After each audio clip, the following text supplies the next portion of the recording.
Welcome to Carpe Dime, a podcast about personal finance and everyday life. I'm Jamie Davidson. And I'm Nicole Jackson from Financial Center.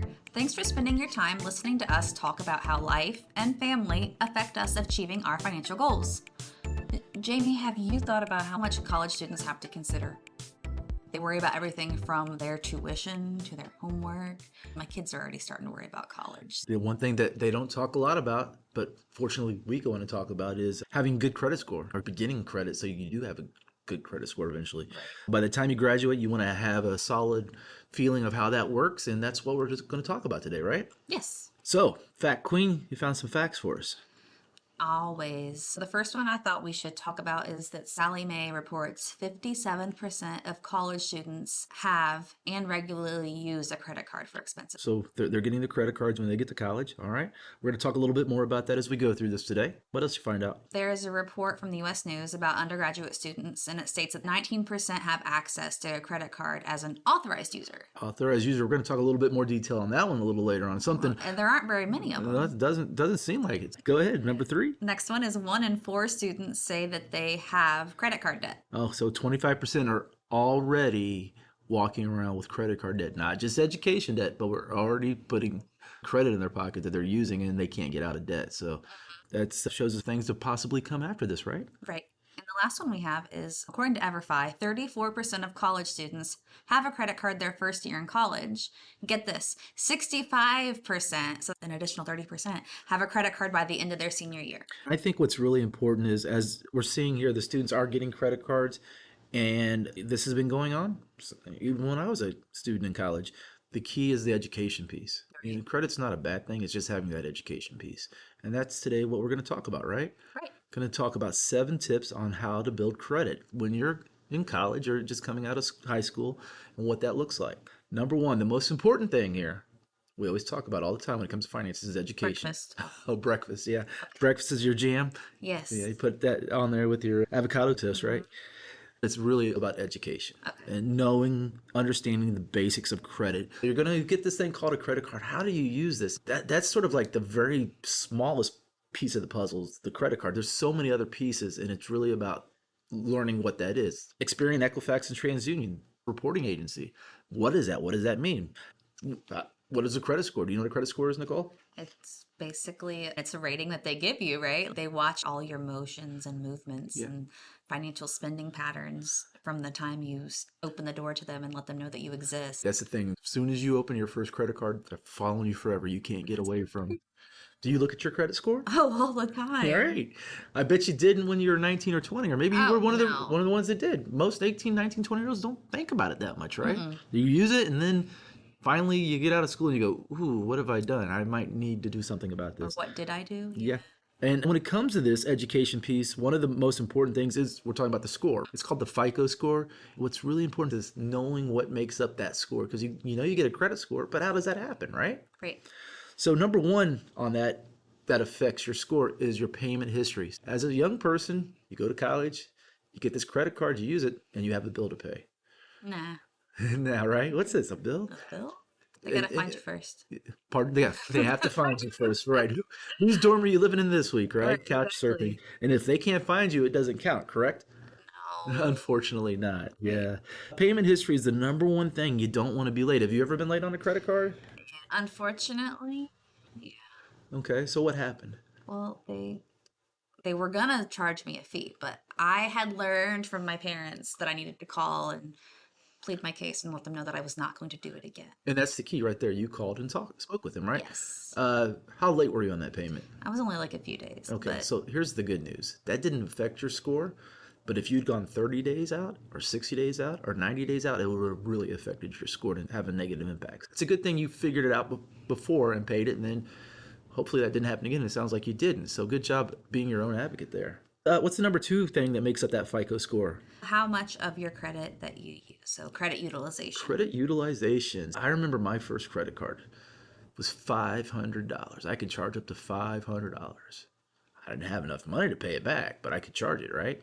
I mean, $500, that's a lot when you're a college student. Yeah. Yeah. So a lot of students go out and they do that. And what they do wrong is they're utilizing all of their credit. Use it all. Use it all. It's not a good. $499.86. Hey, it's great because I'm gonna get the minimum payment, right? It's gonna be Yeah. okay.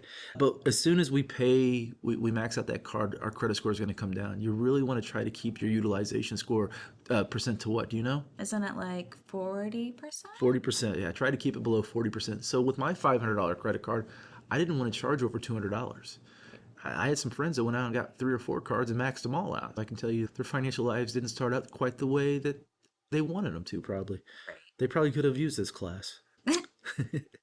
What's Number, what's next then? the next one is the length of credit history. Like we said, as soon as you open this up, this card, or whatever loan you get, you have now started that process of the rest of your life. It's that first introduction to the Experian Equifax TransUnion people. Right. What they're really looking for are behaviors and trends. You're younger than I am. I've had my credit longer than you have, right? So they have a really good idea of what I'm going to do based on my history. My daughter's 24. She's only had credit for 6 years. Right. So think about, when you got out of college at age 21 or 22, if you went to buy a brand new car, you may not get that loan, even though you have a good score. Not without help. Not without help. Get that user, that joint, that mom or dad to authorize, right? Yep. What's the next one?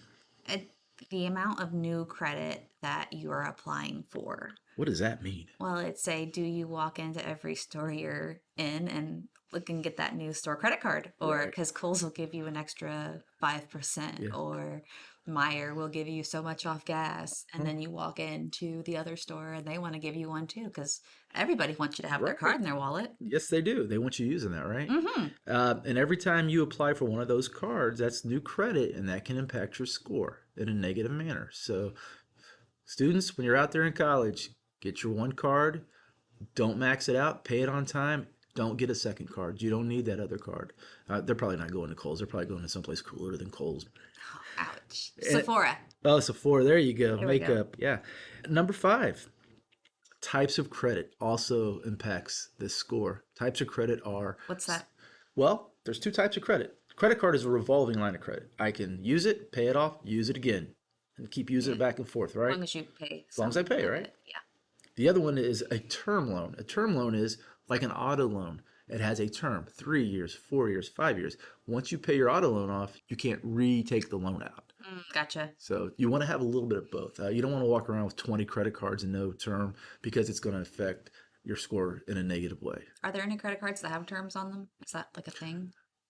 Not don't tend to be. Or is that like when you get like your laptop for school through like Best Buy and they say, Well, you can pay it off as much as you want to, but they're going to give you an introductory rate on it. And what's going to happen is once you go over that term, so you say, oh, pay it off in 18 months and you get 0% interest.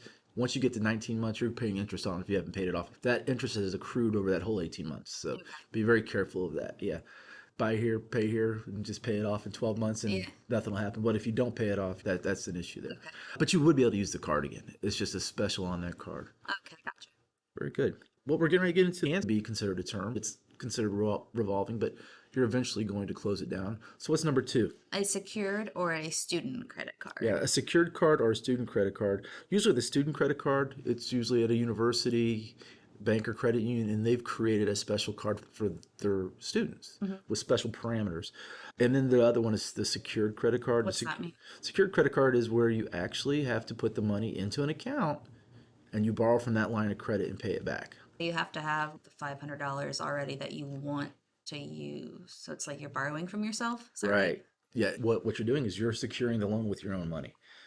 So even if you were awful and didn't pay your loan, they know that you still have that $500 there. So They've put aside. Yes. gotcha. Yeah. And that's where a lot of times people have to build their credit. And a lot of times we see that gap in between. We'll see people get credit cards when they're young and use them wisely, but they still don't have enough history yet to get that next loan. So a lot of times the suggestion is we'll do a secured line of credit too. Okay. Yeah. What else? Just make sure if you're going to use a credit card, get the lowest interest rates you can, pay on time. Because if you don't, the higher the interest rate and you don't pay it off, and you don't pay it on time, you're going to get charged a lot more money. Number 3, like I just said, pay your bills on time. There's a lot of ways to do this, right? It used to be, it would come to me, I'd have to write a check, send it in, right? How do you But pay most of your credit card bills or bills nowadays? most of my bills are auto pay. But I was thinking about it earlier. I don't think I would trusted auto pay because I wasn't sure I was going to have the money to auto pay. So that I feel like that scared me a little bit. Right. What I tend to do with mine, I have the apps on my phone so I can go in and see how much is on the card. Hmm. And if I do use my card at the grocery store for gas, I tend to go and just transfer the money that night or the next day to pay it off right away. Because instead of using the debit card, I use my credit card. That way I can get points. Because, we are a society that loves our points, right? Right. So, yeah, if you can set up auto pay, try to pay that balance off each month. Because remember, credit card rates tend to be the highest rates out there. Hmm. Most of them are in the high 20s, some are even in the low 30s right now. So, Is it bad if you don't get it paid off every month?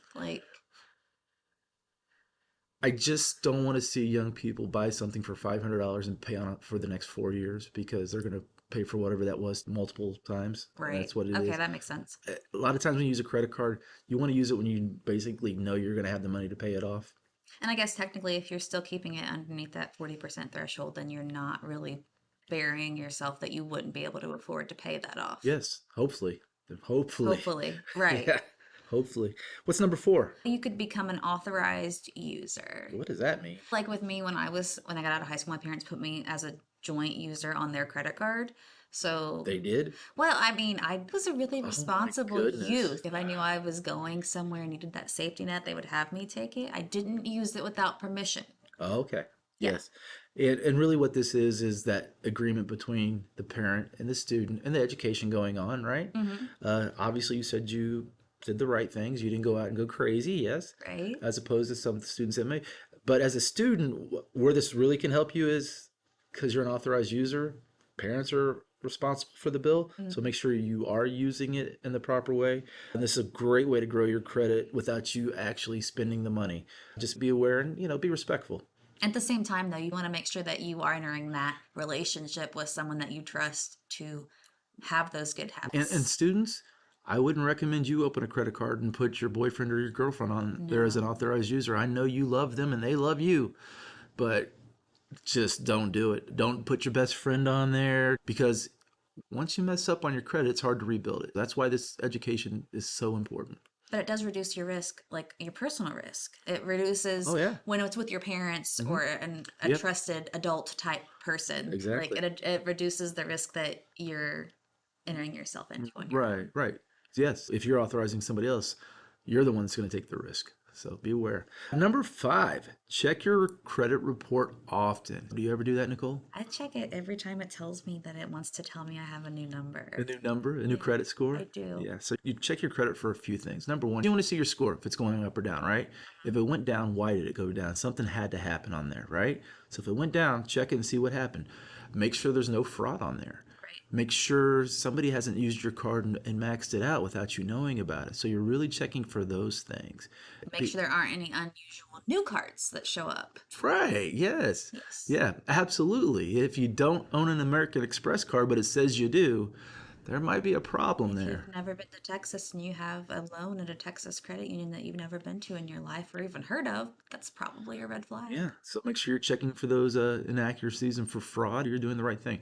Good news is, if you're pulling that and you find inaccuracies, that's your roadmap to fix that problem. Gotcha. So don't, if you find the problems on your report, folks, don't just put it to the side and forget about it. You've got to do the footwork on it. Sometimes when you're young, you're going to school, you're working a job, it's hard to do that, but that's part of the responsibility of having credit and having a credit card. That's right. What's number 6? Spend it wisely. We mentioned it a minute ago. Don't use it like it's a debit card because it's not. Yeah, yeah. It's not coming out of your account. It's not going to stop you until you're Mm-mm. done. No. Uh, Make sure you know how much your limit is on it and where you are on that. Keeping a good eye on that. Try not to go out and buy big ticket items unless it's an emergency, and the keyword is an emergency. I really need to go see T Swift. She's coming. Is that an emergency, Jamie? Well, as I say this, this does not mean I don't like Taylor Swift, but no. Whether it's Taylor Swift or anybody else, no, it's not an emergency. Spring break, my friends, is not an emergency. You don't put it on the credit card if you can't afford to pay it off. Use that card for occasional things like buying gas, right? Yeah. Maybe you go to Greek's Pizzeria and you have a slice of pizza and pay it off. Make sure you can pay it off. You don't want to pay for a piece of pizza you ate 6 months ago. That's some expensive pizza. Yeah, I mean, that's kind of disgusting, right? Think if you were eating, you Wouldn't would eat save out it of for your 6 fridge months. for 6 months. And number 7, other ways to build credit. There are actually other ways to build credit. And Nicole found one that I wasn't even aware of. You can use actually your rent payments if your landlord is reporting it. So you can ask your landlord, are you going to report our rent is paid on time? And that will help with your credit and your score. That's nice, yeah. Pay your car loan if you have an auto loan. Pay it responsibly. And don't forget what? That your payments for your student loans are only deferred for 6 months and after graduation or enrollment in school. I mean, it doesn't matter if you graduate or not. If you stop going to school after 6 months, they want their money back. Actually, I would highly suggest that if you have loans while you're in college, you start paying right away. I don't care if it's $25 a month. Put it in the budget. The idea that you're going to get out of college and you haven't paid on these for 4.5 years and then all of a sudden you have to pay them is very shocking. So make sure you're doing that. And it's the one loan that people are like, oh, I'm not going to worry about it. But when it comes time to get another loan, the person you go to is going to look at your history on that. So it will have an effect on you. Well, and that paying that $25 not only will make it not as bad in the end, but it's gonna set that payment history. Right. So absolutely. See, it's a win-win there, right? It's a pattern. It's a win-win. Oh, so basically what I want you to remember is that building your credit while you're in college is an important step towards a secure financial future. The decisions that you make while you're in school and in college and taking classes will set that foundation for what your life looks like post-graduation, especially when it comes to your finances. Okay, let's pack this information up into one quick overview. The 7 tips for building credit while in college are? Understanding the basics of credit. Number 2, get a student credit card. Number 3, pay your bills on time. That's important. Number 4, become an authorized user on someone else's card. Number 5, check your credit report often. Number 6, spend wisely. Do not max out your credit card. Try to keep it below 40% of utilization. And number 7, keep building credit once you start. Don't just use it once and then lose it somewhere. Start paying on that education loan early and get that history, right? Right. Carpe Dime is presented by Financial Center. It's produced by Jamie Davidson and Nicole Jackson. Financial Center is an 8-time national award winner in the category of adult financial literacy, and our goal, as always, is to what, Jamie? I believe it's to help improve your financial life. To learn more, visit fcfcu.com. Like what you hear? Subscribe to us on Google, iTunes, SoundCloud, Amazon Music, the All Indiana Podcast Network, and Spotify. Thanks, Nicole. Hey, guys, use those credit cards wisely. Get your credit started right. Good luck.